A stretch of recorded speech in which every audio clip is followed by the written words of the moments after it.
नमस्कार दोस्तों, मैं सी दिवाकर जग्गा। तो दोस्तों आज हम बात करेंगे कोटी कॉइन के बारे में।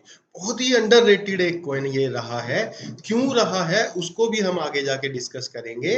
तो कोटी कॉइन जो है दोस्तों इथरम ब्लॉकचेन पे बना हुआ एक टोकन है जिसकी टोटल सप्लाई है 200 करोड़ कोटी कॉइन। इसकी जो सर्कुलेटिंग सप्लाई है दोस्तों वो है 111 करोड़ कोटी कॉइन। मार्केट कैपिटलाइजेशन में जो इसका रैंक है दोस्तों वो है 245। टॉप 250 क्रिप्टो में ये आता है जो अच्छा एक मार्केट कैपिटलाइजेशन में इसका रैंक बैठता है दोस्तों। और अगर मैं इसके प्राइस की बात करूं तो ये अपने ऑल टाइम हाई से 87% माइनस चल रहा है जो बना था सितंबर 2021 में, जो कि तकरीबन एक साल हो गया है उस बात को। और अगर मैं इसके ऑल टाइम लो की बात करूं तो वहां से दोस्तों ये तकरीबन 1550% ऊपर चल रहा है जो बना था नवंबर 2019 में।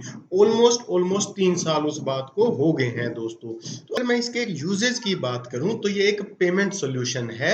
रिटेलर के लिए ये एक पेमेंट सोल्यूशन है, यानी कि डे टू डे जो पेमेंट होती हैं उसको क्रिप्टो में लेके आने के लिए ये लोग काम कर रहे हैं और पिछले 2-3 सालों से काम कर रहे हैं। लेकिन इसके प्राइस में उतना उछाल नहीं आ पाया जितना आना चाहिए था, क्योंकि इसकी सप्लाई भी जो है बड़ी ही लिमिटेड सप्लाई है। 200 करोड़ की इसकी सप्लाई है और सर्कुलेटिंग सप्लाई भी 111 करोड़ है, जो कि एक बहुत अच्छी क्वांटिटी है जो कि सप्लाई की बनती है।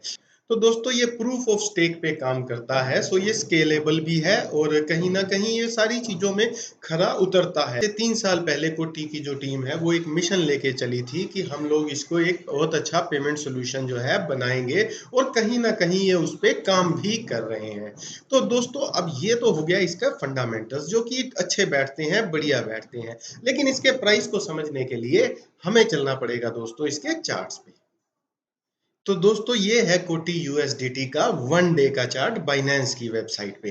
तो दोस्तों जैसा कि आप ये देख पा रहे हैं मार्च 2020 में ये लिस्ट हुआ था और अपनी लिस्टिंग के बाद ये तकरीबन 350 दिन, अगर आप इसको यहाँ देख पा रहे हैं तो ये 350 दिन यहाँ कंसोलिडेट हुआ। ऑल्दो यहाँ एक छोटा सा कर्व बनाने के बाद ये इसने उछाल लिया था, फिर एक छोटा सा कर्व बनाया और अगर मैं इसको टेक्निकल भाषा में बात करूं तो एक तरह से इसने डबल बॉटम मारा, लेकिन कंसोलिडेशन का। और दोस्तों उसके बाद जो ये ऊपर की तरफ निकला है इसने 600 सवा 600% के आसपास का गेन दिया कुछ ही दिनों में दोस्तों। उसके बाद दोस्तों जैसा नॉर्मली होता है प्राइस ऊपर की तरफ जाने के बाद जब बहुत सारे लोग जो है इसमें एंटर करने लग गए तो ये नीचे आ गया। तो बहुत सारे लोग जो है लॉस में निकलना शुरू हो गए और ये फिर ऊपर की तरफ निकल गया, क्योंकि ऊपर जो डिमांड थी उसको अभी और भी सेटिस्फाई करना जरूरी था।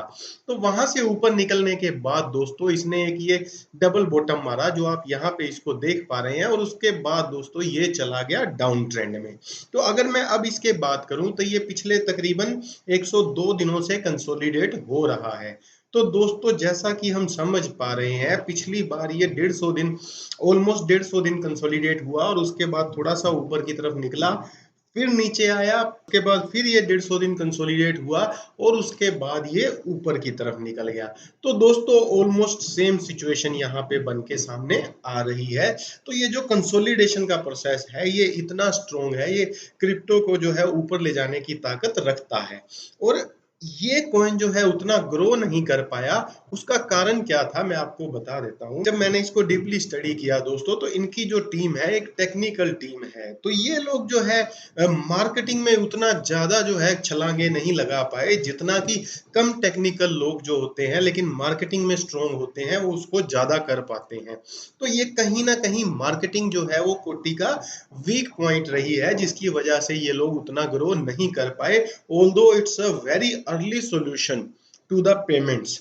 बहुत पहले इन्होंने पेमेंट सोल्यूशन के रूप में अपने आप को लॉन्च कर दिया था, but they didn't grow as they are expected. तो उतना ये ग्रोथ नहीं कर पाए। तो कहीं ना कहीं ये टेक्निकली एक स्ट्रोंग कॉइन है। इसकी जो टीम है वो टेक्निकली बहुत स्ट्रोंग है, लेकिन मार्केटिंग में ये उतना नहीं कर पा रही, जिसकी वजह से इसका प्राइस जो है एज एक्सपेक्टेड जो होना चाहिए था वो नहीं हो पा रहा है। अब उसके बाद पेमेंट में और भी सोल्यूशन आ गए हैं, जैसा कि आपको पता है बीएनबी जो कॉइन है, बाइनेंस कॉइन भी पेमेंट के सोल्यूशन में आ गया है। उसके अलावा पे बोल्ट भी जो है पेमेंट के सोल्यूशन में है, और उसके अलावा और भी कॉइन है जो पेमेंट सोल्यूशन में ऑलरेडी काम कर रहे हैं। ऑल्दो कोटी उन सबसे पहले इसमें काम कर रहा है, लेकिन वो ग्रोथ ये ले नहीं पाया, but the team is fundamentally strong. और इसका जो चार्ट्स में भी ये स्ट्रॉन्ग लग रहा है, क्योंकि पिछले हाई को ये देखिए, यहाँ जो इसने हाई बनाया उसको यहाँ पे ब्रेक भी किया। इसका मतलब कहीं ना कहीं फंसे हुए इन्वेस्टर को निकलने का मौका भी दिया। तो ऐसा नहीं है कि ये डेवलपर्स जो हैं वो कहीं ना कहीं एक गलत सोच रखते हैं कि किसी भी तरह बायर्स को हाई प्राइस पे फंसा के और उसके बाद यहाँ से निकल जाया जाए, ऐसा कुछ भी नहीं है। टेक्निकली स्ट्रॉन्ग टीम है, मार्केटिंग में थोड़ा और काम करने की इनको जरूरत है।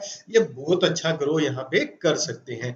तो दोस्तों, कुछ भी इन्वेस्ट करने से पहले आप अपना रिसर्च जरूर कर लें।